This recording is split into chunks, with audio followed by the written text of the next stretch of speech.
Roman Atkinson était assis dans son bureau à domicile. La lueur de 3 moniteurs illuminait son visage buriné. À 42 ans, il portait en lui l'intensité contrôlée de ses 15 années dans le renseignement militaire. Des yeux vifs qui ne manquaient rien, une posture qui ne se relâchait jamais complètement. Son cabinet de conseil en sécurité l'avait mis à l'aise, mais le succès avait un prix qu'il commençait seulement à comprendre. La maison était trop silencieuse. Christie la remplissait autrefois de musique, de rire, de l'odeur de ses tentatives terribles mais attachantes de nouvelles recettes. Maintenant, le silence dominait chaque pièce comme un invité importun. « Tu travailles encore tard ?» La voix de Christie a traversé ses pensées.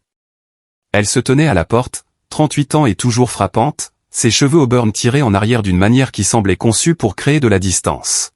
« Présentation client demain », a répondu Roman, sans quitter des yeux l'analyse de sécurité financière sur son écran. Le contrat Méridian. Bien sûr. Son ton avait un tranchant capable de faire couler le sang. Il y a toujours quelque chose, n'est-ce pas? Roman l'a enfin regardé. Vraiment regardé. La chaleur qui l'avait attiré vers elle 12 ans plus tôt avait été remplacée par quelque chose de froid, de calculé. Il avait remarqué les textos tard le soir, le nouveau parfum cher, l'abonnement à la salle de sport qu'elle utilisait maintenant après des années à le laisser prendre la poussière. Il n'était pas stupide. Sa formation lui avait appris à reconnaître les schémas, à faire confiance à ses instincts. Mais certaines vérités étaient plus faciles à ignorer qu'à affronter. J'essaie de construire quelque chose ici, Christie. Pour nous. Elle a ri, un son cassant qui a résonné dans l'espace entre eux. Pour nous, c'est ça? Elle s'est retournée pour partir, puis s'est arrêtée. Je reste chez ma sœur ce week-end. J'ai besoin d'espace. Roman la regardait partir, la mâchoire se crispant. Elle s'éloignait depuis 6 mois, chaque excuse plus transparente que la précédente.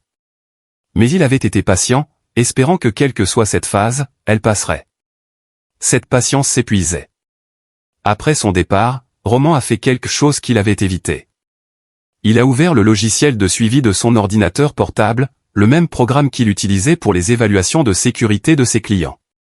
3 clics plus tard, il regardait l'historique de localisation du téléphone de Christie. Le Grand View Hotel, les mardis soirs, les jeudis après-midi, toujours le même endroit, le même schéma depuis 4 mois. Roman s'est adossé, sa discipline militaire étant la seule chose qui maintenait ses mains stables. Il avait affronté des insurgés à Kandahar, navigué dans des champs de mines politiques et des opérations classifiées qui ne pouvaient jamais voir le jour. Mais cette trahison personnelle le blessait plus profondément que n'importe quel tir ennemi. Il avait besoin de plus d'informations. Roman a consulté les registres de propriété du Grand View.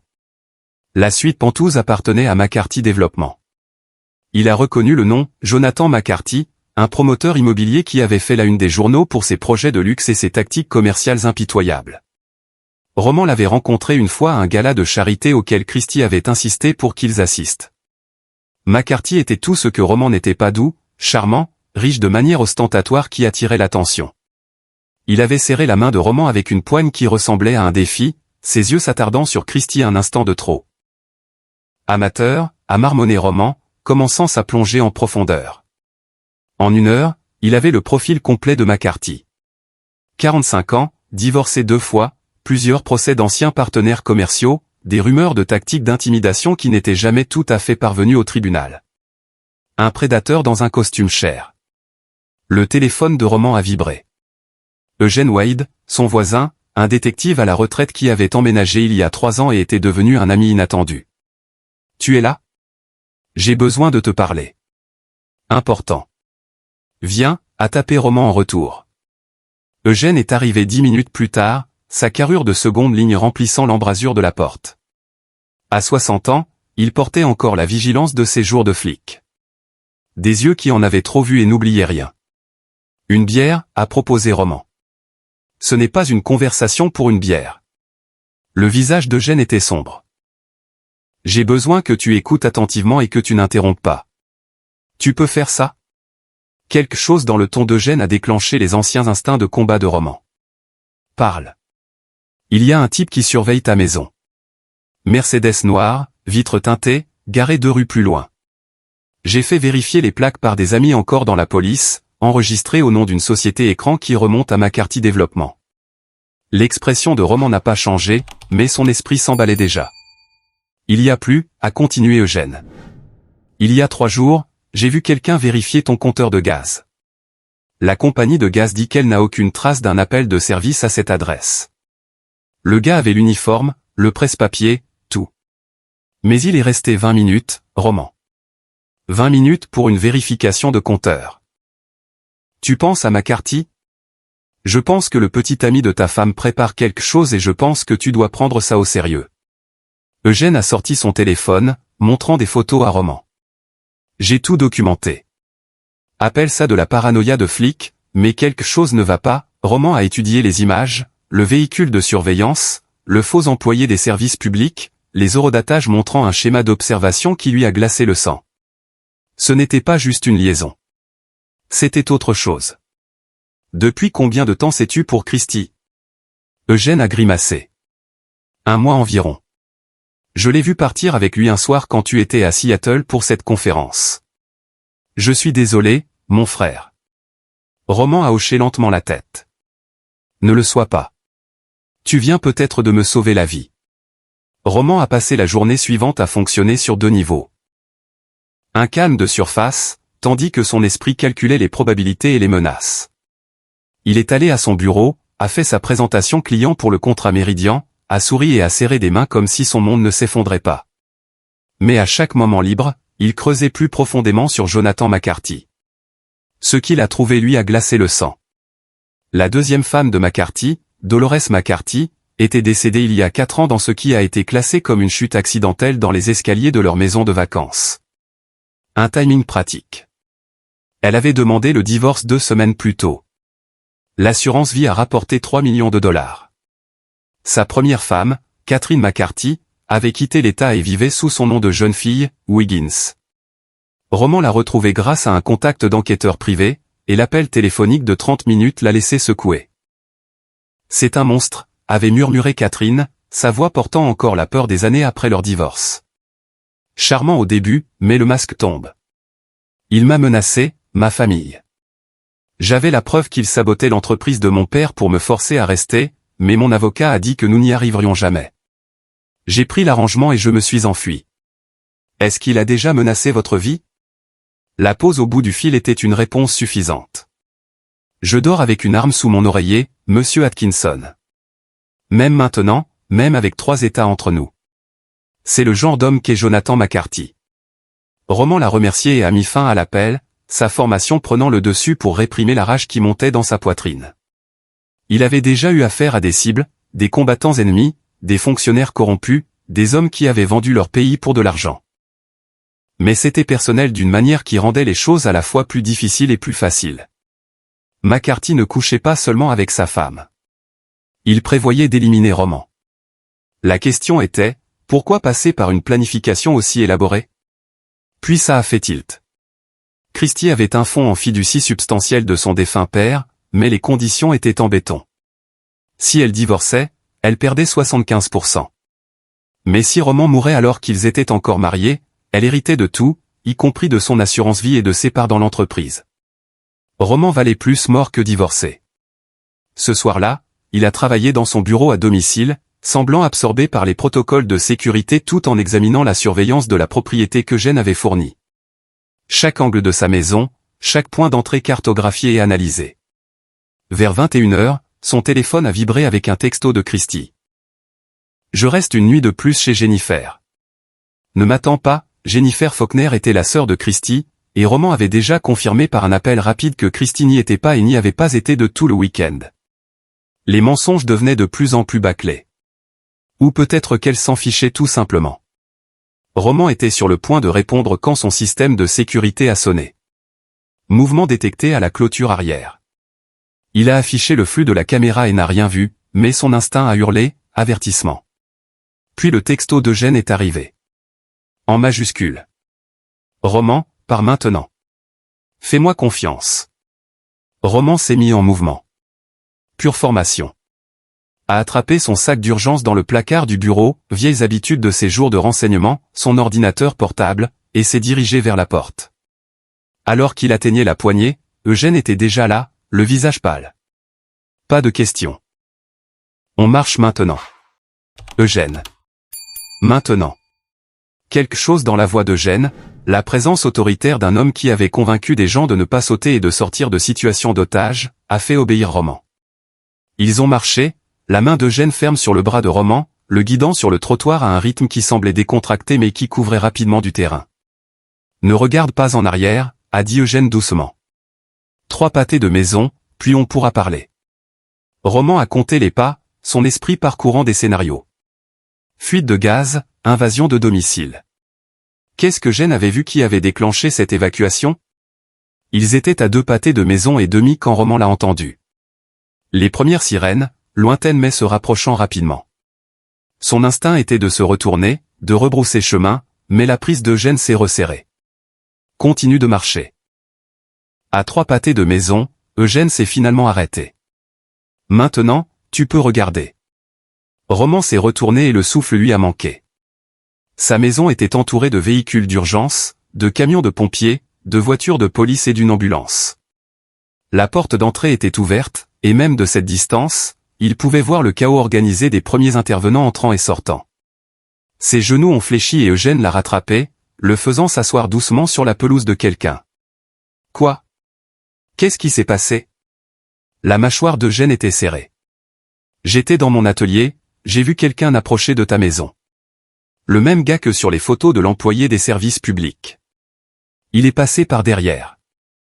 Il est resté peut-être 5 minutes, puis il est parti et j'ai senti l'odeur. Du gaz. Fort.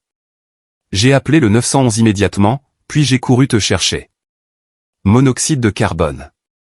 Gaz naturel. Tes conduites ont été trafiquées. Si tu étais resté dans cette maison 1 heure de plus. Eugène n'a pas terminé la phrase. Il n'en avait pas besoin. Roman a regardé l'intervention d'urgence, son esprit passant à l'état analytique froid qu'il avait maintenu en vie dans les zones de guerre. Ce n'était pas un accident. C'était une tentative de meurtre déguisée en une tragique fuite de gaz. La veuve éplorée aurait perçu des millions, consolée par son amant riche, et personne ne se serait posé de questions. Sauf que Eugène surveillait. Le détective Mel Patton s'est approché d'eux, bloc-notes à la main. Roman le connaissait des événements communautaires. Un flic honnête qui préférerait être à la pêche. Monsieur Atkinson, vous avez de la chance d'être en vie. L'appel de votre voisin vous a sauvé. Nous avons trouvé des preuves de sabotage de votre conduite de gaz. Quelqu'un a délibérément créé une fuite. Preuve? La voix de Roman était stable, contrôlée. La vanne d'arrêt a été partiellement ouverte après avoir été endommagée. Ce n'était pas de l'usure. Nous traitons cela comme une tentative de meurtre. Roman a hoché lentement la tête, les regardant photographier sa maison, traiter sa vie comme une scène de crime. Détective, je pense que je peux vous aider dans votre enquête. La salle d'interrogatoire du poste de police était délibérément inconfortable. Chaise dure, lumière fluorescente, une légère odeur de café brûlé et de rêves brisés. Roman était assis en face du détective Patton et de son partenaire, le détective Raoul Snow, un flic plus jeune aux yeux vifs et à la réputation de clore des affaires. Racontez-nous votre mariage, monsieur Atkinson, a dit Snow, son stylo prêt sur son bloc-notes.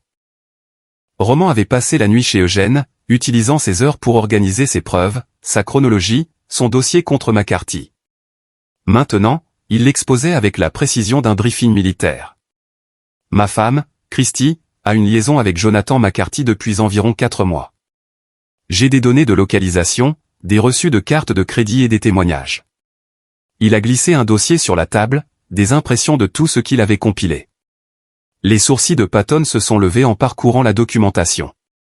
Vous avez été occupé. J'étais dans le renseignement militaire pendant 15 ans. Vieilles habitudes. Roman s'est penché en avant. Mais ce n'est pas juste une liaison. McCarthy a un schéma. Sa deuxième femme est morte dans des circonstances suspectes il y a 4 ans, juste après avoir demandé le divorce. Sa première femme vit cachée, ayant toujours peur de lui. Et maintenant, quelqu'un essaie de me tuer alors que ma femme est commodément hors de la ville. Snow a échangé un regard avec Patton. C'est une accusation sérieuse. Vérifiez les relevés téléphoniques de McCarthy. Vérifiez l'identité du faux employé des services publics. Je parie que vous trouverez des liens. Roman a sorti un autre document. J'ai aussi le nom de la société écran qui possède le véhicule de surveillance qui surveillait ma maison. Il remonte à McCarthy Développement. Patton prenait des notes maintenant. Son attitude détendue avait été remplacée par la concentration d'un flic qui venait de sentir une piste. Nous aurons besoin de vos données téléphoniques, du téléphone de votre femme, de toutes les preuves que vous avez déjà compilées. Roman a glissé un autre dossier. J'ai également inclus les coordonnées de Catherine Wiggins, la première femme de McCarthy. Elle vous parlera, mais elle a peur. Vous devrez garantir sa protection. Pendant les 2 heures suivantes, Roman leur a tout expliqué. La chronologie de la liaison de Christie, le passé de McCarthy, la surveillance documentée par Eugène, le schéma de comportement qui pointait vers un meurtre prémédité. Voici ce que je pense qu'il s'est passé, a dit Roman, montrant des photos sur son téléphone. McCarthy a séduit ma femme. Il l'a déjà fait. Trouve des femmes mariées avec de l'argent, les isole de leur mari, leur fait croire à une vie de rêve ensemble. Mais Christie a un fonds en fiducie avec des pénalités de divorce. Elle vaut plus pour lui si je suis mort. Alors il planifie votre meurtre, le déguise en accident, a dit Snow, suivant la logique. Elle perçoit l'assurance et l'héritage, et finalement ils finissent ensemble. Personne ne remet en question la veuve éplorée qui trouve du réconfort dans une nouvelle relation des mois plus tard.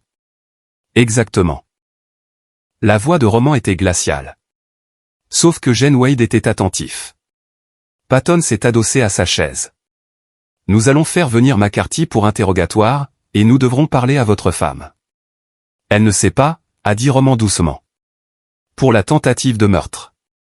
Elle pense probablement qu'elle rend visite à son amant pendant que je travaille tard, ignorant que ce soir était censé être ma dernière nuit en vie. Vous semblez remarquablement calme à ce sujet, a observé Snow. Roman a croisé son regard. Détective, des talibans m'ont tiré dessus. J'ai survécu à des explosions de I et j'ai interrogé des criminels de guerre. La trahison de ma femme fait mal, mais j'ai appris à séparer l'émotion de l'action. En ce moment, j'ai besoin de rester en vie et de m'assurer que les personnes qui ont essayé de me tuer soient traduites en justice. Nous mettrons une protection sur vous, a dit Patton. McCarthy pourrait réessayer. Je peux me débrouiller, mais j'apprécie l'offre. Roman s'est levé. Une dernière chose. Ne dévoilez pas votre jeu tout de suite. Si McCarthy sait que vous êtes sur lui, il prendra un avocat et vous n'obtiendrez rien. Donnez-moi 48 heures. Pourquoi faire? Le faire avouer. Snow a ri. Mais son rire s'est éteint en voyant l'expression de Roman. Vous êtes sérieux? Je ne demande pas la permission, détective. Je vous dis ce qui va se passer. McCarthy est arrogant. Les hommes comme lui le sont toujours. Il pense qu'il est plus intelligent que tout le monde.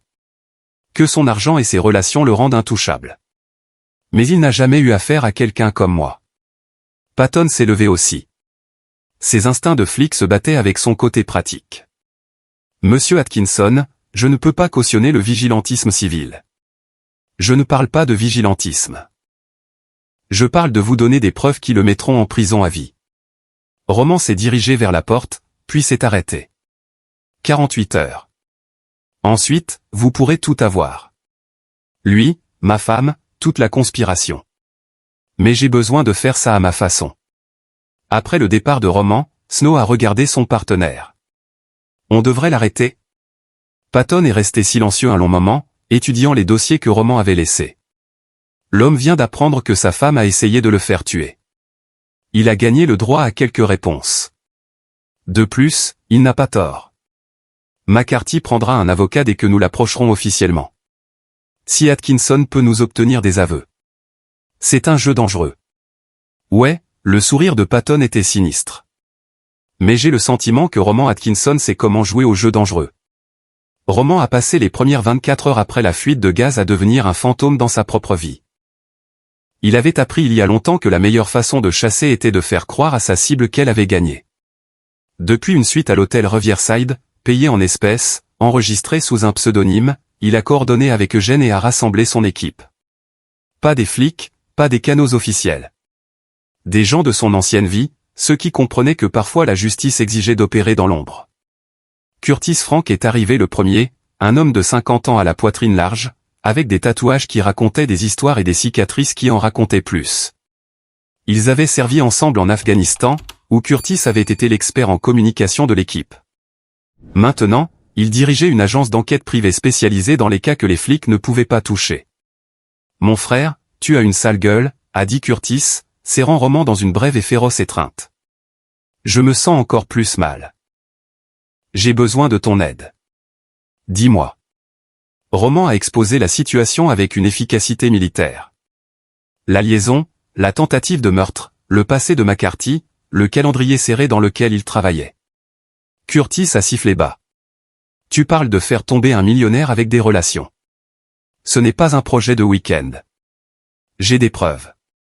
J'ai besoin de moyens de pression. » Roman a affiché les dossiers financiers de McCarthy sur son ordinateur portable, des documents que les gens de Curtis avaient acquis par des méthodes que Roman a choisi de ne pas examiner de trop près. Il est endetté jusqu'au cou. Le pantouse, les voitures, le style de vie, tout est construit sur le crédit et l'image. Il a 3 grands projets sur le point de couler, et il a truqué les livres pour garder les investisseurs heureux. Donc, il a désespérément besoin d'argent, a médité Curtis. D'où le fonds en fiducie de ta femme. Exactement. Mais il y a plus. Roman a cliqué sur un autre fichier. McCarthy a un partenaire silencieux dans ses développements, Nathaniel Roy, un usurier avec des liens avec le crime organisé. Roy a financé les projets de McCarthy quand les banques ne le voulaient pas, mais les conditions sont brutales. McCarthy lui doit 4 millions de dollars dans 6 semaines. Curtis s'est adossé, la compréhension se faisant jour. Si McCarthy ne paie pas, les gens de Roy ne sont pas connus pour leur patience. McCarthy a besoin de l'argent de Christie pour survivre, ce qui signifie qu'il a besoin que je sois mort. La voix de Roman était plate, sans émotion. Mais que se passerait-il si on faisait croire à McCarthy qu'il a une autre option? Je t'écoute. Pendant l'heure suivante, Roman a exposé son plan. C'était risqué, légalement discutable, et nécessitait un timing parfait, mais ça marcherait. Ça devait marcher. Curtis a finalement hoché la tête. Tu auras besoin de quelqu'un à l'intérieur. Quelqu'un en qui McCarthy a confiance. Déjà prévu. Roman a montré une photo d'une femme dans la trentaine. Portrait professionnel. Yeux bienveillants. Angela Barra. C'est une agente immobilière que McCarthy utilise pour ses propriétés de luxe. Je l'ai approchée hier avec des informations intéressantes sur son patron. Elle est prête à aider. Disons simplement que les chèques de commission d'Angela ont rebondi et que McCarthy lui doit 80 000 $ d'honoraires impayés. Elle est motivée. Le deuxième membre de l'équipe de Roman est arrivé ce soir-là. Wastil, un spécialiste de la technologie qui avait travaillé avec Roman sur des opérations classifiées qui n'avaient officiellement jamais eu lieu. Wa ressemblait à un professeur d'université, avec des lunettes à monture métallique et une veste froissée. Mais il pouvait pirater des systèmes qui n'existaient soi-disant pas. J'ai entendu dire que tu avais besoin de magie numérique, a dit Wa, installant son arsenal d'ordinateurs portables sur le bureau de la suite d'hôtel. J'ai besoin d'accéder aux communications de McCarthy. Tout. Appel, texto, email. Les doigts de Wa volaient déjà sur son clavier. C'est illégal, tu sais. La tentative de meurtre aussi. Juste remarque. Wa a travaillé en silence pendant 20 minutes, puis a souri. Je l'ai. McCarthy utilise le même mot de passe pour tout. Le nom de jeune fille de sa mère plus son année de naissance. Un vrai amateur. Roman a lu les messages interceptés, la mâchoire se crispant à chaque fois. Des textos entre McCarthy et Christie discutant de l'horaire de travail de Roman, de ses habitudes, du moment où il serait seul à la maison. Des messages à un contact enregistré uniquement sous le nom de M, planifiant la fuite de gaz, discutant du paiement, s'assurant que le sabotage ressemblerait à un accident. C'est suffisant pour une arrestation, a dit Curtis, lisant par-dessus l'épaule de Roman. Pas encore. La voix de Roman était froide. Je veux qu'il avoue. Je veux que Christie l'entende de sa propre bouche, et je veux que Nathaniel Roy sache exactement avec quel genre de partenaire il a fait des affaires. Wa a affiché un autre écran. En parlant de Roy, son organisation a reniflé les finances de McCarthy. Il y a des discussions sur leurs canaux de communication. Ils savent que McCarthy est en difficulté. Ils prévoient de le rencontrer demain soir au Velvet Room, ce club privé du centre-ville. L'esprit de Roman s'est emballé. On peut y mettre de l'audio? Est-ce que je peux respirer? Wa a souri. Donne-moi 4 heures et j'aurai cet endroit mieux câblé que le Pentagone. Angela Barra est arrivée à minuit, nerveuse mais déterminée. Elle était petite, avec l'apparence soignée de quelqu'un qui s'était battu pour sa crédibilité professionnelle et n'allait pas laisser un escroc la détruire. J'ai tout documenté, a-t-elle dit à Roman, sortant ses propres dossiers. Faux rapport d'inspection, pot de vin à des fonctionnaires de la ville, propriété vendue avec des défauts cachés. McCarthy fait des arnaques depuis des années, mais il a toujours une longueur d'avance sur la loi. Plus maintenant. Roman lui a montré les communications interceptées. Demain soir, McCarthy rencontre Nathaniel Roy. Nous allons nous assurer que cette réunion ne se déroule pas comme prévu. Qu'est-ce que vous attendez de moi? J'ai besoin que tu organises une réunion avec McCarthy. Dis-lui que tu as un acheteur au comptant pour son développement de Riverside, celui qui est vide depuis 18 mois. Un acheteur prêt à payer au-dessus du marché. Conclusion en 2 semaines. Rends-le irrésistible. Les yeux d'Angela se sont écarquillés. Il n'y a pas d'acheteur. Il y en aura un. Il sera assis juste ici. Roman a fait un geste vers Curtis. Ancien cadre du pétrole, nouvel argent, mauvais goût, et désespéré de percer dans l'immobilier de luxe. La cible parfaite de McCarthy. Curtis a levé la main. Je m'oppose à la partie mauvais goût de cette caractérisation. Malgré tout, Roman a senti le fantôme d'un sourire. Tu peux le faire, Angela? Elle a hoché lentement la tête. McCarthy est assez désespéré pour rencontrer n'importe qui en ce moment. Il sautera sur l'occasion. Bien. Organise ça pour demain après-midi, avant sa réunion avec Roy. Ça nous donne 12 heures pour nous préparer. Roman s'est tourné vers son équipe, ces gens qui avaient tout laissé tomber pour l'aider. Ce que nous faisons n'est pas strictement légal. Si quelqu'un veut se retirer, partez maintenant. Pas de jugement. Personne n'a bougé. Eugène a parlé depuis le coin où il avait observé tranquillement. Ce fils de pute a essayé de tuer mon voisin, mon ami. Je suis dedans jusqu'à la fin. Alors mettons-nous au travail, a dit Roman. McCarthy pense qu'il a gagné. Demain, nous allons lui montrer à quoi ressemble vraiment la défaite. Le lendemain s'est déroulé comme une partie d'échecs. Chaque pièce se glissant en position tandis que McCarthy restait inconscient au centre du plateau. Angela a passé l'appel à 9 heures du matin. Sa voix parfaitement calibrée entre enthousiasme et professionnalisme. Jonathan, j'ai quelqu'un que tu dois rencontrer. De l'argent du pétrole texan cherchant à se diversifier, et il est très intéressé par la propriété de Riverside. Roman a écouté la conversation grâce à l'équipement de Wa, regardant le calendrier de McCarthy se mettre à jour en temps réel alors que la réunion était fixée à 14 heures. À midi, Roman a passé son propre appel, à Christie. Roman? Sa voix portait de la surprise et autre chose. Culpabilité, peur. J'ai entendu parler de la maison. Tu vas bien? Je vais bien. Fuite de gaz. Apparemment, ils appellent ça un accident. Il a gardé un ton neutre, ne laissant rien paraître. Écoute, je sais que les choses ont été difficiles entre nous. Je pensais qu'on pourrait peut-être parler. Vraiment parler. Demain soir, 19 heures, ce restaurant italien que tu aimes. La pause s'est étirée. Elle était probablement en train d'envoyer un texto à McCarthy, lui demandant quoi faire. Ah. Oui. D'accord. Demain soir. Bien. À demain alors, Christie. Il a mis fin à l'appel, les mains stables malgré la colère qui brûlait dans sa poitrine. Wa a levé les yeux de ses écrans. Elle a mordu. Elle pense qu'elle a réussi. Demain soir, elle se présentera en s'attendant à avoir la conversation. Probablement répéter avec McCarthy comment elle demandera le divorce, jouera la victime, s'en ira sans rien alors que je ne suis au courant de rien sur la liaison. Mais demain soir n'arrive jamais, a dit Curtis, comprenant. Parce que ce soir, le monde de McCarthy s'effondre. À 14 heures, Curtis est entré dans le bureau penthouse de McCarthy Développement, vêtu d'un costume sur mesure, jouant le rôle d'Alan Jennings, un cadre du pétrole avec plus d'argent que de bon sens. Angela l'avait coaché sur les détails, et Curtis l'a vendu parfaitement. Roman a regardé à travers une caméra qu'Angela avait positionnée sur sa broche, écoutant Curtis et McCarthy parler de chiffres, de marges bénéficiaires, du potentiel du développement de Riverside. McCarthy était doué. Roman devait le lui accorder. Charmant, confiant, peignant un tableau de retour sur investissement qui ferait saliver n'importe quel acheteur. Mais Roman pouvait voir le désespoir en dessous. La façon dont les yeux de McCarthy suivaient la montre chère de Curtis, le léger tremblement de sa main en discutant du délai de clôture. Il avait besoin de cette vente. En avait besoin pour payer Roy, pour survivre. Je demanderai à mes collaborateurs de rédiger les contrats préliminaires, a dit McCarthy, tendant la main.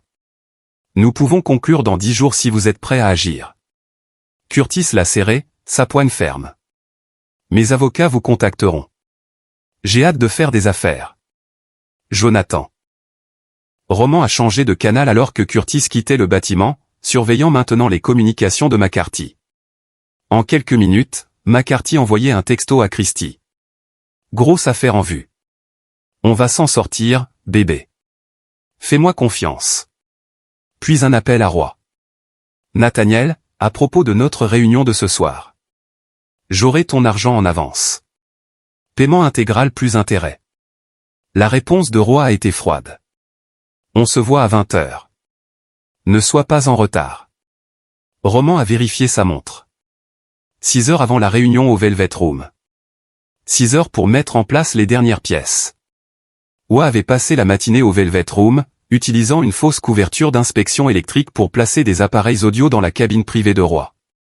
Maintenant, ils étaient assis dans la suite de l'hôtel, plusieurs écrans montrant différents angles de caméra, niveau audio, canaux de communication cryptés. C'est soit du génie, soit du suicide, a marmonné Roy, effectuant des vérifications du système. Parfois, c'est la même chose, a répondu Roman. À 18h, le détective Patton a appelé. Atkinson. Nous avons analysé les preuves que vous avez fournies. Le faux employé des services publics. Nous l'avons identifié grâce aux caméras de circulation. Il s'appelle Marco Derty, un associé connu d'eux. Vous allez adorer ça. Nathaniel Roy. Roman a senti les pièces s'emboîter. Roy et McCarthy ont utilisé le gars de Roy pour organiser mon meurtre. Ils sont partenaires dans plus que de l'immobilier. On dirait bien. Nous montons un dossier RICO, mais ça prend du temps. Vous prévoyez toujours votre miracle de 48 heures? 24 maintenant. Eh oui. Patton a soupiré. Essayez de ne pas mourir ni de tuer personne. Ça crée de la paperasse. À 19h30, l'équipe de Roman s'est mise en position. Eugène a pris une table au restaurant en face du Velvet Room. Un simple touriste avec un appareil photo qui aimait photographier des bâtiments intéressants. Curtis s'est positionné au bar à l'intérieur du Velvet Room, juste un autre client riche prenant un verre. Roman est resté dans la camionnette à l'extérieur avec Roy, entouré de moniteurs et d'équipements d'enregistrement. Voilà McCarthy, a dit Roy, suivant la berline de luxe qui s'arrêtait à l'entrée du club. Jonathan McCarthy est sorti, ressemblant en tout point au promoteur à succès dans son costume à $1000. Il se déplaçait avec la confiance d'un homme qui croyait avoir gagné, que ses problèmes étaient résolus, que l'argent de la fausse affaire de Curtis le sauverait. Il n'avait aucune idée qu'il marchait vers une exécution. Roy attendait déjà dans la cabine privée. Un homme qui avait bâti un empire sur la peur et les os brisés. À 65 ans, il était toujours dangereux. Des yeux froids, des mains qui avaient commis des violences, et la patience d'un prédateur. Jonathan, l'a salué Roy, sans chaleur dans la voix. Tu as dit que tu avais mon argent. L'affaire se conclut dans 10 jours, a dit McCarthy, s'installant dans la cabine. 4 millions plus tes 20% d'intérêt. Tu auras tout. L'expression de Roy n'a pas changé. J'ai déjà entendu ça. C'est différent. Vrai acheteur, vrai argent. J'ai juste besoin d'eux. Tu as juste besoin de temps. Toujours du temps avec toi, Jonathan. Roy s'est penché en avant. Sais-tu ce qui arrive aux gens qui me font perdre mon temps? Roman a regardé la tension monter. A vu la confiance de McCarthy commencer à se fissurer. C'était le moment où un homme acculé révélait sa vraie nature. J'ai fait tout ce que tu as demandé, a dit McCarthy, la voix s'élevant. Le développement de Riverside, le projet du front de mer, tout financé par toi. Nous sommes partenaires. Partenaires? Le rire de Roy était laid. Tu es un client en retard de paiement. C'est tout. Le visage de McCarthy a rougi. Je me suis débarrassé du problème. Le mari. Il est parti. L'argent de ce fonds en fiducie sera disponible dès que la succession sera réglée. Tu auras tout ce qui t'est dû. Le sang de Roman s'est glacé. Voilà. L'aveu, enregistré avec une clarté cristalline. Roy a froncé les sourcils. Quel mari? Le mari de ma copine. Il était sur le chemin. Alors, j'ai demandé à Marco de s'en occuper. Fuite de gaz. Propre et simple. Elle aura l'argent de l'assurance, le fonds en fiducie, et on partage tout. Tu as tué quelqu'un? La voix de Roy était d'un calme mortel. Je l'ai fait tuer. Il y a une différence. Roman a regardé l'expression de Roy passer de l'irritation au calcul froid. C'était le danger dans l'aveu de McCarthy. Roy était un criminel, mais il avait des règles. Le meurtre à but lucratif attirait les ennuis, l'attention, le genre d'examen qui détruisait les organisations. Tu as amené ça à ma porte, a dit Roy lentement. Tu as utilisé mon homme pour un meurtre. Notre homme. Et c'est réglé. Personne ne sait. Personne ne se doute de rien. Sauf que les flics enquêtent, a interrompu Roy. J'ai des gens qui me tiennent informé. Jonathan, ta petite fuite de gaz. La police appelle ça une tentative de meurtre. Le mari a survécu. Le visage de McCarthy est devenu blanc. C'est impossible. Marco a dit. Marco a dit ce que tu voulais entendre. Mais la cible est vivantée, pire encore, il parle, ce qui signifie que toute cette opération est compromise parce que tu n'as pas pu garder ta bite dans ton pantalon. Roman a fait un signe de tête à Wa. Envoie. Wa a appuyé sur un bouton et chaque écran du Velvet Room, les téléviseurs derrière le bar, les menus sur tablette, les moniteurs de sécurité, sont passés au même flux. Une compilation vidéo de McCarthy et Christie ensemble, horodatée et datée. McCarthy entrant dans la chambre d'hôtel de Christie. McCarthy et Christie lors de dîners romantiques. McCarthy discutant de l'affaire de Riverside, des faux rapports d'inspection, des pots de vin. Et enfin, les 60 dernières secondes.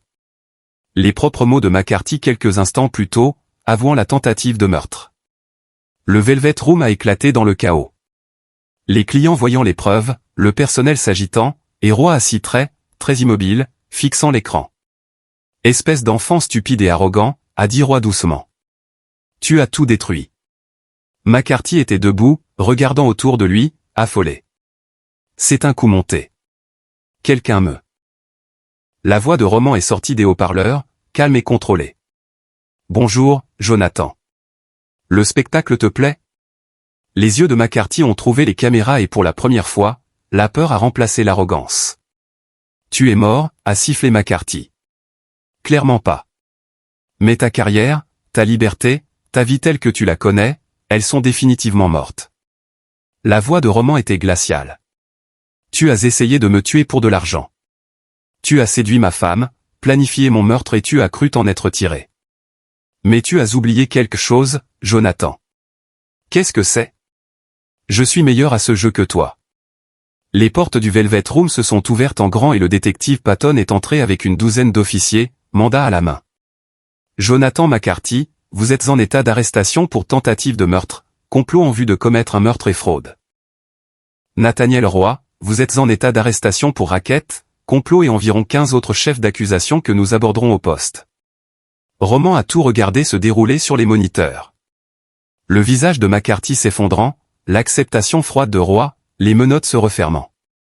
Curtis s'est éclipsé dans la confusion, rejoignant Eugène à la camionnette. Beau travail, a dit Eugène, montant sur le siège passager. Pas encore fini, a répondu Roman. Il reste un arrêt à faire.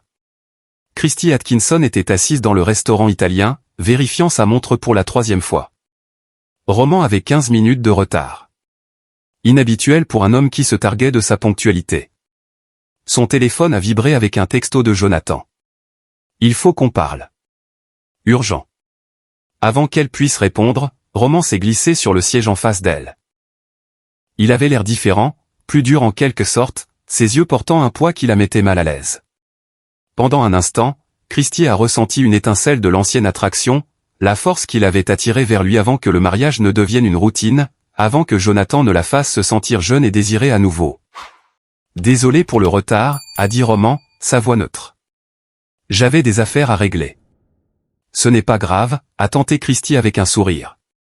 Je suis contente qu'on fasse ça. Je pense qu'on doit parler d'eux. De nous. De nous. Roman s'est adossé, l'étudiant de la manière dont il étudiait autrefois les rapports de mission. Tu as raison. On a besoin de parler de nous. De notre mariage, de ce qui va suivre. Christy avait répété cette conversation avec Jonathan une douzaine de fois. Le script était simple. Elle était malheureuse.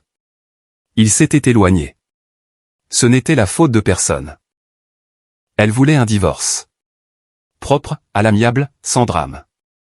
Mais quelque chose dans les yeux de Roman a fait que les mots lui sont restés coincés dans la gorge. J'ai pensé à la nuit de la fuite de gaz, a continué Roman, son ton conversationnel. Étrange timing, tu ne trouves pas? Tu es par hasard hors de la ville. Je suis par hasard seul à la maison. Très pratique. Roman, qu'est-ce que tu... Où étais-tu cette nuit-là, Christy? Vraiment? Elle a senti son rythme cardiaque s'accélérer. Je te l'ai dit, chez Jennifer. Drôle. J'ai appelé Jennifer. Elle a dit que tu n'es pas resté chez elle depuis 6 mois. Roman a sorti son téléphone, le glissant sur la table. À l'écran, une photo de Christy entrant dans le penthouse du Grandview Hotel. Horodatage de la nuit de la tentative de meurtre. Le visage de Christy est devenu pâle. Tu me fais suivre? Non. Je suis marié à une femme qui me ment depuis 4 mois. Je confirme simplement ce que je savais déjà. La voix de Roman est restée stable, mais elle pouvait entendre le tranchant en dessous. Jonathan McCarthy, promoteur immobilier. Ton amant. Tu veux me parler de lui? Christy a regardé autour du restaurant, cherchant désespérément une échappatoire qui n'existait pas. Ce n'est pas ce que tu penses. Vraiment? Parce que je pense que tu es tombée amoureuse d'un escroc qui t'a séduite pour avoir accès à ton fonds en fiducie. Je pense qu'il t'a fait te sentir spécial. T'as fait des promesses d'une vie ensemble. T'as fait croire que j'étais le problème dans notre mariage. Roman s'est penché en avant. Et je pense qu'il t'a convaincu que la seule façon d'être heureuse était que je disparaisse définitivement. Non. Le mot est sorti comme un murmure. Non, ce n'est pas. Jonathan ne. Roman a joué une vidéo sur son téléphone. McCarthy au Velvet Room, avouant avoir demandé à Marco de s'occuper du « problème du mari ». Christy a regardé son amant décrire l'organisation du meurtre de Roman avec l'indifférence désinvolte de quelqu'un qui commande un déjeuner. Elle a senti la pièce tourner, la nausée lui montant à la gorge. Oh mon Dieu! Il t'a utilisé, a dit Roman, sans méchanceté. Tu étais une cible, Christy, un moyen pour arriver à ses fins. Il avait besoin de ton argent pour payer ses dettes, et le moyen le plus simple de l'obtenir était de faire de toi une veuve. Des larmes coulaient maintenant sur le visage de Christy, son calme soigneusement entretenu se brisant. Je ne savais pas. Je jure que je ne savais pas qu'il allait. Je n'ai jamais voulu que tu sois blessé. Mais tu voulais partir. Tu voulais le fantasme qu'il te vendait, le luxe, l'excitation, le sentiment d'être désiré. La voix de Roman était stable, des faits sans jugement. Tu allais demander le divorce ce soir, n'est-ce pas? Christy a hoché la tête, incapable de parler. Sauf que Jonathan ne voulait pas de divorce. Il ne pouvait pas attendre à cause des pénalités du fonds en fiducie. Ne pouvait pas se permettre les frais juridiques. Ne pouvait pas risquer que tu changes d'avis.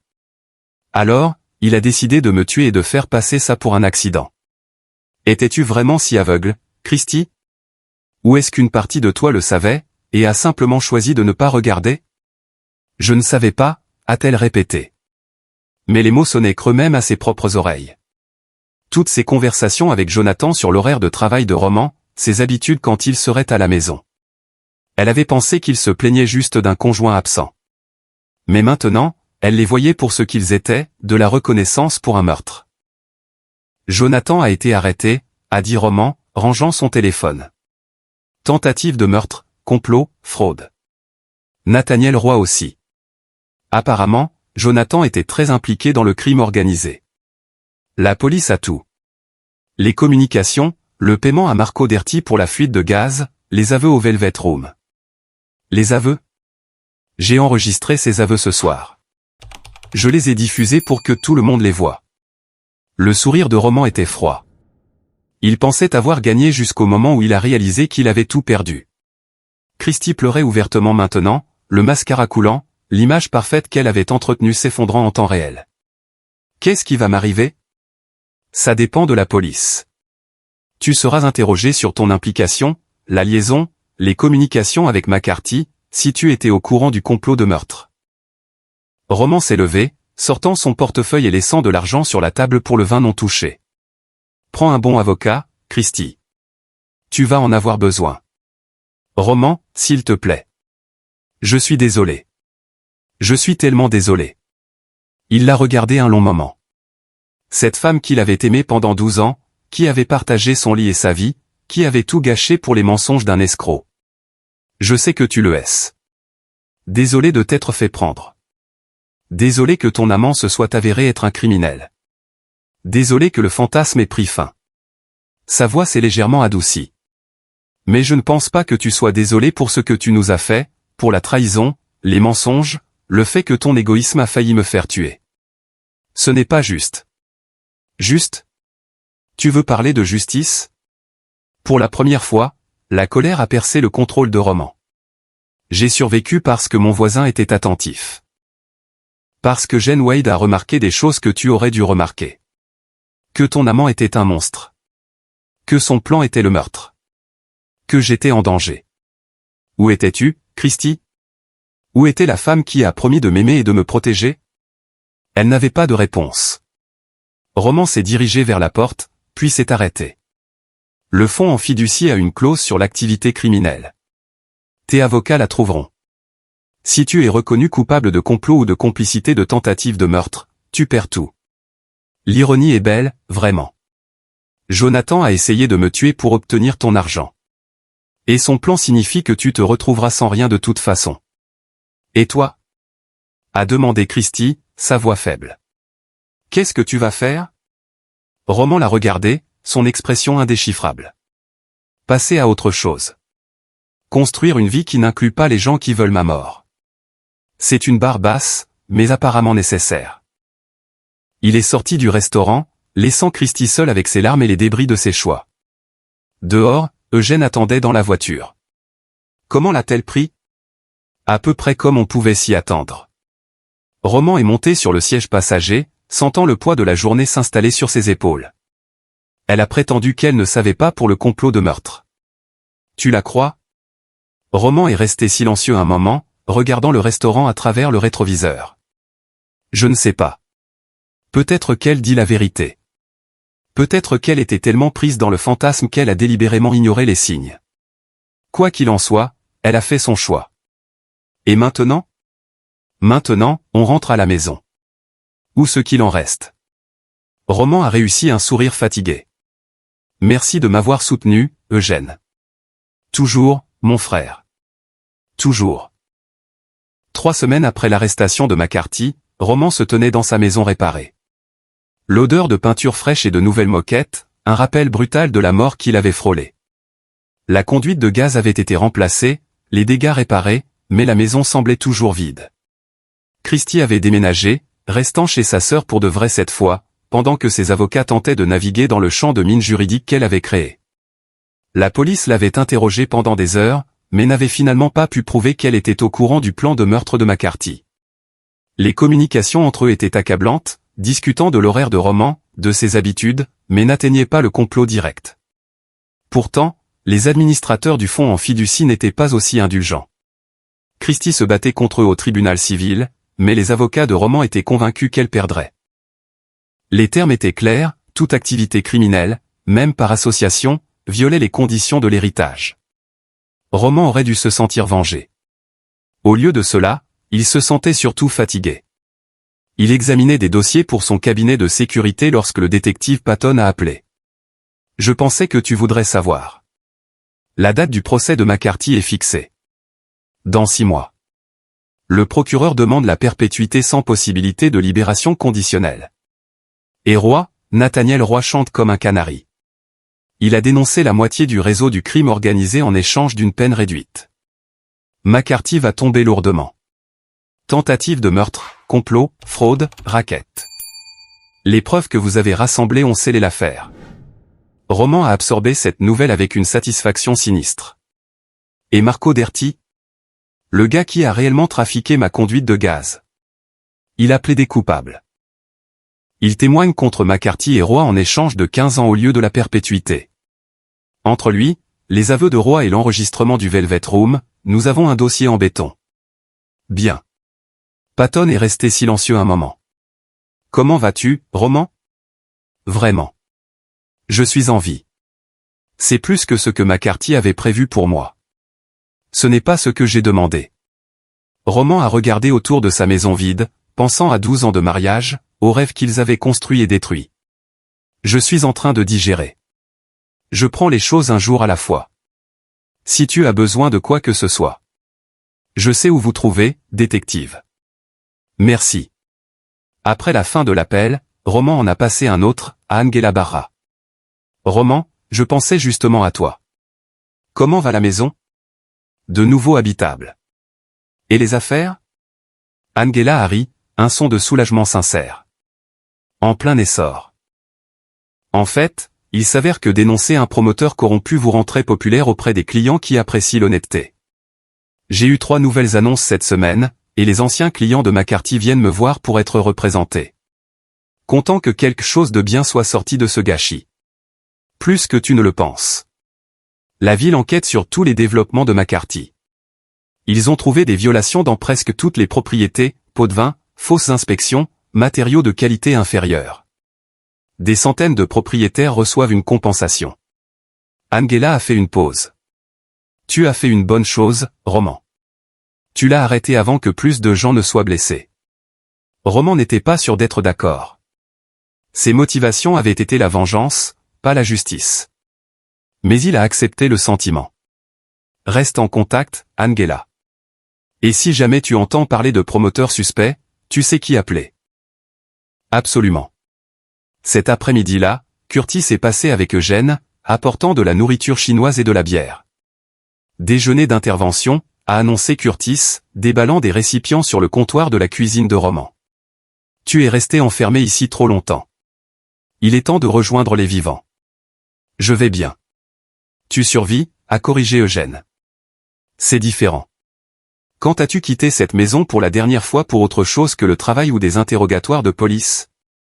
Roman ne s'en souvenait pas. Les jours s'étaient confondus. Reconstruire la maison, se préparer pour le procès de McCarthy, gérer son entreprise, éviter tout ce qui semblait personnel ou émotionnel. Tu vois, c'est de ça qu'on parle. Curtis lui a tendu une bière.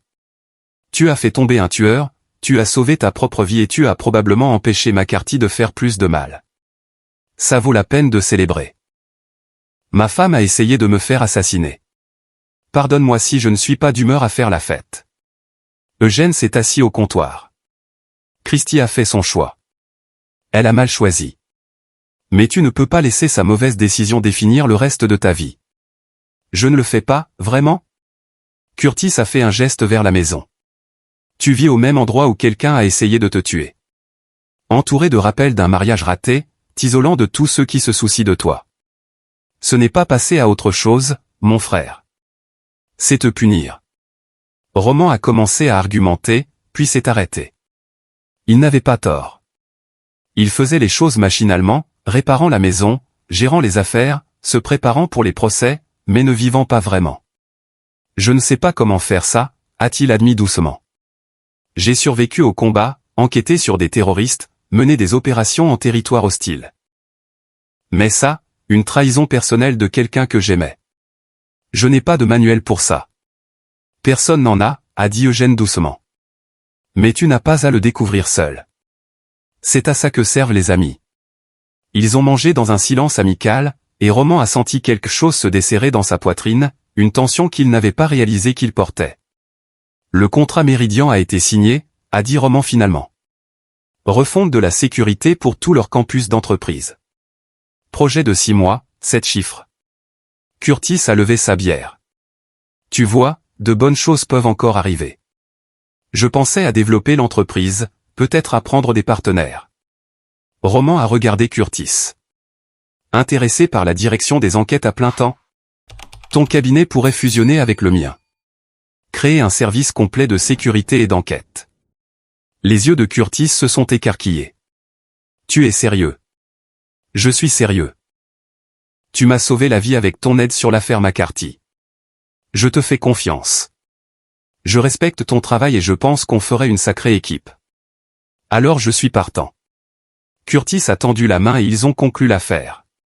Roman & Curtis Security Solutions, ça sonne bien. Atkinson Frank a corrigé Roman avec un petit sourire. Je suis toujours en tête d'affiche. C'est juste. Tu as failli mourir. Eugène s'est éclairci la gorge. En parlant de nouvelles entreprises, j'ai pensé à faire du conseil, enseigner des techniques d'enquête privée, la sensibilisation à la sécurité, ce genre de choses. La retraite, c'est ennuyeux. Tu es embauché, a dit Roman immédiatement. Nous aurons besoin de quelqu'un pour former de nouveaux enquêteurs de toute façon. Pour la première fois depuis des semaines, Roman a ressenti quelque chose qui ressemblait à de l'espoir. Son mariage était terminé. Sa confiance brisée, mais il était en vie. Il avait des amis. Il avait un but. Et il avait la satisfaction de savoir que Jonathan McCarthy passerait le reste de sa vie en prison à payer pour ses crimes. Ce n'était pas la vie qu'il avait prévue, mais c'était une vie qu'il pouvait construire. 2 mois plus tard, Roman était assis dans la salle d'audience alors que le procès de McCarthy commençait. L'accusation avait méticuleusement bâti son dossier, utilisant chaque élément de preuve que Roman avait rassemblé, chaque enregistrement, chaque document. Jonathan McCarthy paraissait diminuer dans sa combinaison de prisonnier, l'arrogance dépouillée pour révéler le petit homme désespéré en dessous.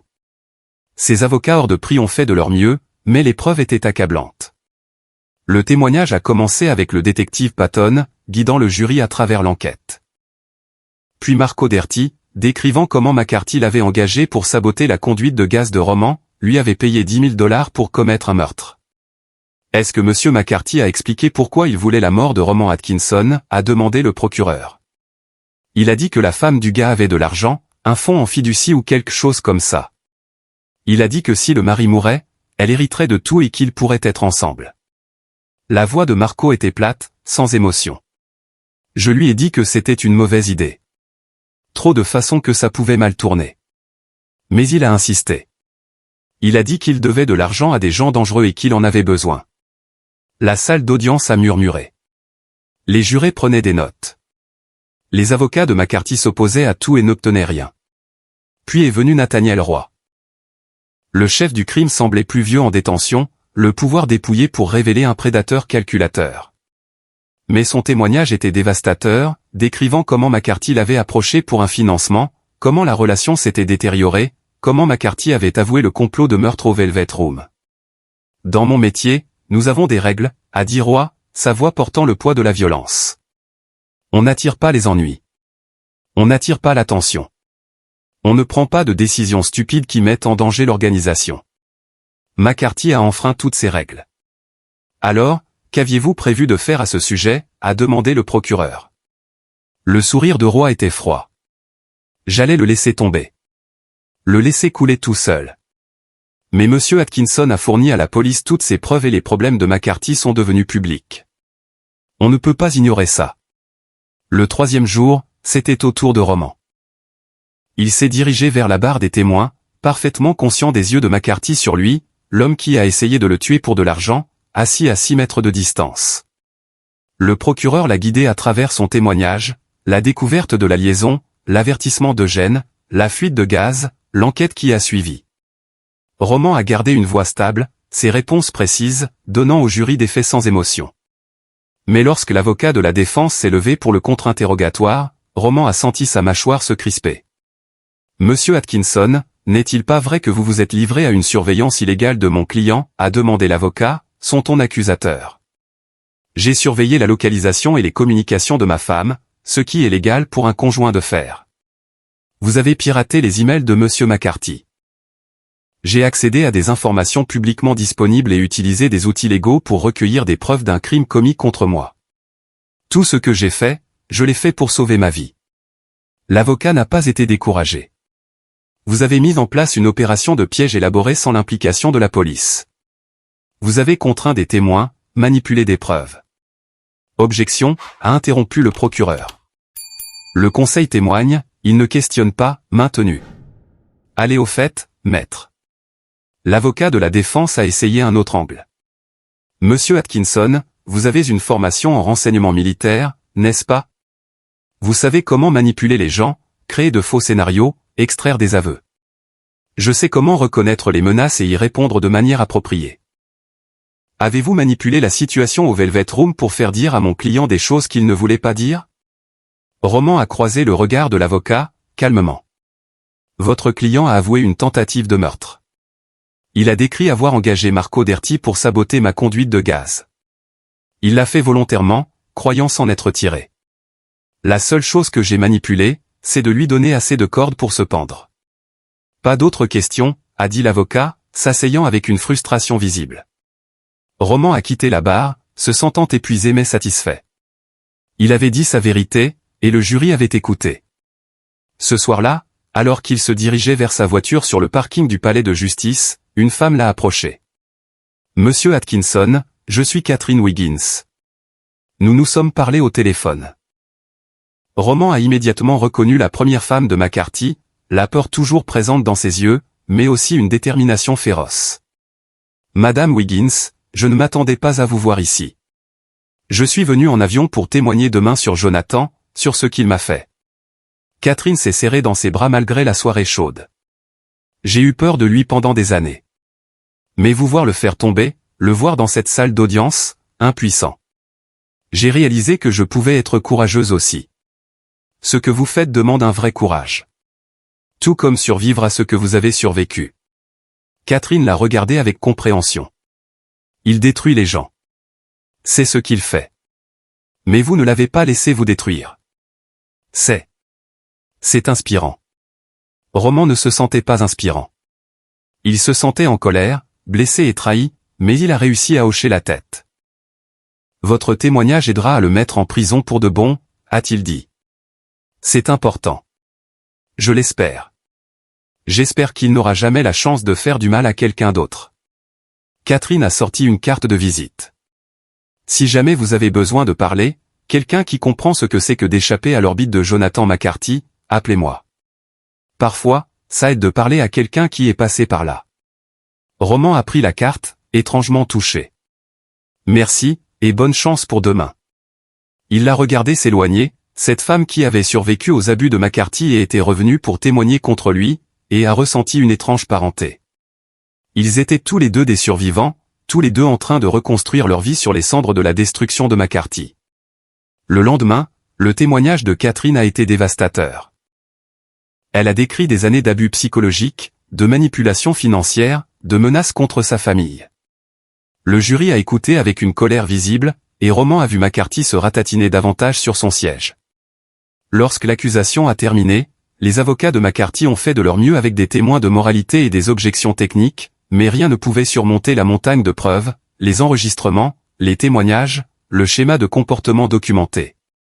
Le jury a délibéré pendant 4 heures. Coupable sur tous les chefs d'accusation. Roman était dans son bureau lorsque le verdict est tombé, mais Curtis a appelé immédiatement. On a gagné, mon frère. La perpétuité sans possibilité de libération conditionnelle. McCarthy part pour toujours. Roman s'est adossé à sa chaise, sentant le poids des derniers mois se lever enfin. Bien. Il y a plus. Le juge a fait une déclaration sur les prédateurs qui se cachent derrière la richesse et le charme, a dit que McCarthy représentait tout ce qui n'allait pas avec un système qui protège les puissants. C'était brutal. Et Christie? Elle se bat toujours pour le fonds en fiducie, mais ses avocats lui conseillent de régler à l'amiable. Entre la liaison, l'association avec McCarthy et les pénalités civiles, elle risque de perdre environ 80% de son héritage. Roman aurait dû ressentir de la satisfaction. Au lieu de cela, il se sentait surtout triste pour le mariage qui avait échoué, pour la personne que Christie était devenue, pour tout ce gâchis. Ça va? A demandé Curtis, lisant son silence. Ouais, juste. C'est fini. Vraiment fini. Et je ne sais pas encore ce que ça fait. Ça ressemble à la liberté, à terme. Fais-moi confiance. Curtis a fait une pause. Écoute, Wa et moi on t'emmène sortir ce soir. Une vraie célébration. Pas de discussion. Curtis. Pas de discussion. Tu l'as mérité, Roman. Laisse-toi le ressentir. Roman a souri malgré lui. D'accord, mais pas dans un endroit chic. J'en ai assez de la haute société pour toute une vie. Marché conclu. Eugène vient aussi. On passe te prendre à 19h. Après l'appel, Roman s'est assis dans son bureau, regardant l'entreprise qu'il avait bâtie, la vie qu'il reconstruisait. McCarthy était derrière les barreaux. Christie ferait face à ses propres conséquences. La justice, imparfaite mais réelle, avait été rendue. Pour la première fois depuis qu'il avait trouvé ce mot sous sa porte, Roman avait l'impression de pouvoir respirer. 6 mois après la condamnation de McCarthy, Roman se tenait dans son nouveau bureau, le siège agrandi d'Atkinson Frank Security Solutions. L'espace était moderne, professionnel et bourdonnant d'activités alors que des enquêteurs, des consultants en sécurité et du personnel de soutien travaillaient sur des cas allant de l'espionnage d'entreprise à la protection personnelle. Curtis est entré avec du café et un sourire satisfait. Le développement de Riverside vient d'être vendu. La ville l'a condamné, a démoli la construction de qualité inférieure de McCarthy et a approuvé un nouveau projet, des logements abordables avec une surveillance appropriée. Le cabinet d'Angela s'occupe de l'immobilier. Justice poétique, a médité Roman, acceptant le café. L'empire déchu de McCarthy devient quelque chose qui aide réellement les gens. En parlant de ça, la classe d'Eugène est complète. Nous avons 20 étudiants inscrits à son programme de certification d'enquêteur privé. Le gars est un enseignant né. Roman a ressenti une fierté sincère. Ils avaient construit quelque chose de bien sur les décombres. Une entreprise qui aidait les gens, qui fonctionnait avec intégrité, qui faisait une différence. Son téléphone a vibré avec un texto du détective Patton. Je pensais que tu voudrais savoir. Roy a pris 25 ans. Derty en a pris 12. Toutes les personnes impliquées dans ton affaire sont derrière les barreaux. Dors bien, Atkinson. Roman a montré le message à Curtis. C'est vraiment fini. Qu'est-ce que ça fait? J'ai l'impression de pouvoir enfin commencer le prochain chapitre. Ce soir-là, Roman s'est rendu au restaurant italien où son mariage avait effectivement pris fin. Mais cette fois, il rencontrait quelqu'un de nouveau. Catherine Wiggins l'avait contacté quelques semaines plus tôt, suggérant un dîner lorsqu'elle serait en ville pour affaires. Il est arrivé en avance, vieilles habitudes de ses jours de renseignement, le faisant inspecter l'endroit, noter les sorties, évaluer la foule. Mais quand Catherine est entrée, il s'est détendu. Elle avait l'air différente de la femme effrayée sur le parking du palais de justice, confiante maintenant, sa peur remplacée par une force durement acquise. Roman, l'a-t-elle salué avec un sourire sincère. Merci de me rencontrer. Merci de l'avoir suggéré.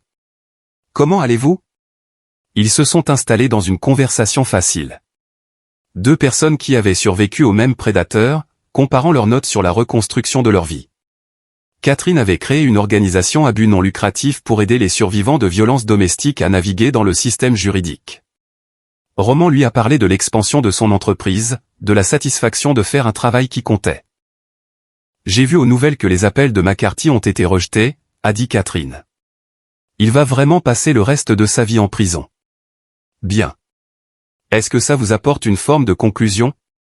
Roman a réfléchi à la question. Pas une conclusion, exactement, mais la justice. Et c'est suffisant. Catherine a hoché la tête, comprenant. J'ai appris que la conclusion est surfaite. Aller de l'avant est ce qui compte. Ils ont parlé pendant des heures de guérison, de croissance, des manières inattendues dont un traumatisme pouvait remodeler une vie en quelque chose de différent mais potentiellement plus fort. Roman s'est surpris à rire sincèrement pour la première fois depuis des mois, appréciant la connexion avec quelqu'un qui comprenait. Je devrais probablement vous le dire, a dit Catherine alors qu'ils partageaient un dessert. Je ne cherche pas de relation. Je suis encore en train de découvrir qui je suis en dehors de la peur et de la survie.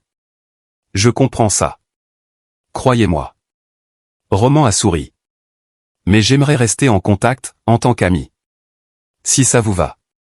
J'aimerais beaucoup ça aussi. Ils se sont quittés avec la promesse de continuer à parler, de se soutenir mutuellement dans leur guérison continue, de construire quelque chose de positif sur les cendres de la destruction de McCarthy.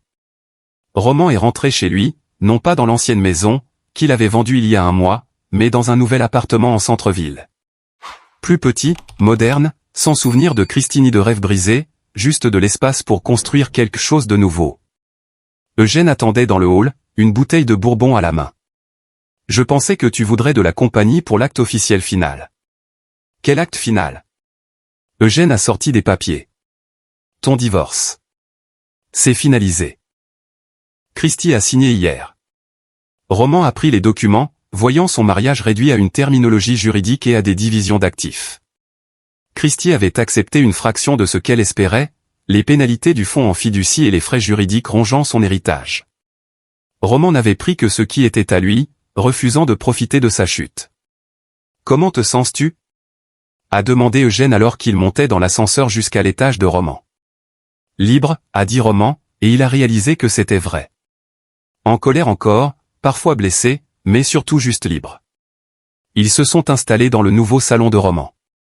L'espace était sobre, mais confortable. Une toile vierge pour tous ceux qui allaient suivre. Au nouveau départ, a levé son verre Eugène. À la survie, a répondu Roman. Et aux gens qui nous aident à survivre. Ils ont bu. Et Roman a regardé autour de sa nouvelle maison, sa nouvelle vie. L'avenir s'étendant avec des possibilités qu'il n'avait pas imaginées. Son téléphone a de nouveau vibré. Angela Barra envoyant des photos du nouveau projet de logements abordables qui démarrait là où se trouvait le développement de Riverside de McCarthy. Curtis envoyant un texto sur 3 nouveaux contrats. Ou partageant des nouvelles sur une innovation en matière de sécurité qu'il pourrait mettre en œuvre. Et un message de Catherine. Merci pour ce soir. C'est bon de savoir que je ne suis pas seul dans cette épreuve. Tu ne le es pas, a répondu Roman. Aucun de nous ne l'est. Il se tenait à sa fenêtre, regardant les lumières de la ville, pensant au voyage depuis ce moment terrifiant où Eugène l'avait averti de fuir jusqu'à cette soirée calme de paix durement acquise. McCarthy était en prison. Christy faisait face aux conséquences de ses choix. Les gens qui avaient essayé de détruire Roman étaient détruits à leur tour. Mais plus que la vengeance ou la justice, Roman avait trouvé quelque chose d'inattendu. La résilience. La communauté. La connaissance qu'il pouvait être brisé et quand même se reconstruire, être trahi et quand même faire confiance, faire face à la mort et quand même choisir de vivre pleinement. L'ancien Roman, celui qui avait été marié à Christy, qui faisait confiance trop facilement, qui avait manqué les signes avant-coureurs, cette personne avait disparu. À sa place se tenait quelqu'un de plus dur mais aussi de plus fort, quelqu'un qui connaissait le coup de la naïveté mais n'avait pas laissé le cynisme gagner. « Quelle est la suite pour toi » a demandé Eugène, remplissant leur verre. Roman a réfléchi à la question. Continuer à développer l'entreprise, continuer à aider les gens qui ont besoin de sécurité, qui ont besoin d'enquête, qui ont besoin de quelqu'un prêt à se battre pour eux. Il a souri. Peut-être prendre des vacances. J'ai entendu dire qu'il y a des endroits dans le monde où les gens n'essaient pas de vous tuer. Surfait, a dit Eugène, impassible. Et ils ont tous les deux ri. Mais sérieusement, a continué Roman, je vais vivre. Vraiment vivre, pas juste survivre. McCarthy a essayé de me prendre ça, et je ne vais pas lui donner ce pouvoir. Chaque jour où je me réveille, chaque succès que j'ai, chaque personne que j'aide, c'est ma vengeance. Être heureux malgré lui, prospérer parce que je suis plus fort que ses pires intentions. Eugène a levé son verre à nouveau. Je bois à ça. Alors que la nuit avançait et qu'Eugène rentrait chez lui, Roman se tenait sur son balcon, respirant l'air frais, sentant le poids des derniers mois s'installer dans la mémoire plutôt que dans la douleur immédiate. Il a pensé au garçon qui s'était engagé dans l'armée pour servir quelque chose de plus grand que lui, à l'officier de renseignement qui avait appris à lire les menaces et à y répondre, à l'homme d'affaires qui avait bâti son succès sur ses compétences et sa détermination, et au survivant qui avait fait face à la trahison et à la mort et en était sorti de l'autre côté. Toutes ces versions de lui-même avaient mené à ce moment. Debout dans une nouvelle maison, entouré de bonnes personnes, construisant une vie définie non pas par ce qui lui avait été enlevé, mais par ce qu'il avait choisi de créer. Son téléphone a vibré une dernière fois. Un rappel pour la réunion de demain avec un client potentiel, une femme dont l'ex-mari violent la harcelait, qui avait besoin de quelqu'un qui comprenait les prédateurs et comment les arrêter. Roman a accepté le rendez-vous, sachant que son expérience, toute son expérience, même les parties douloureuses, le rendait particulièrement qualifié pour aider. L'avertissement du voisin lui avait sauvé la vie. Mais ce que Roman a fait de cette vie après, c'était entièrement de son fait. Il s'est couché cette nuit-là sans cauchemar pour la première fois depuis des mois, en sécurité dans sa nouvelle maison, son nouveau départ, sa liberté durement acquise. Et quand le matin est venu, Roman Atkinson s'est réveillé prêt à affronter tout ce qui allait suivre. Pas en tant que victime, pas en tant que cible, mais en tant que survivant qui avait transformé sa plus grande épreuve en sa plus grande force. Fin. C'est ici que notre histoire se termine. Partagez vos pensées dans la section des commentaires. Merci pour votre temps. Si vous aimez cette histoire, veuillez vous abonner à cette chaîne.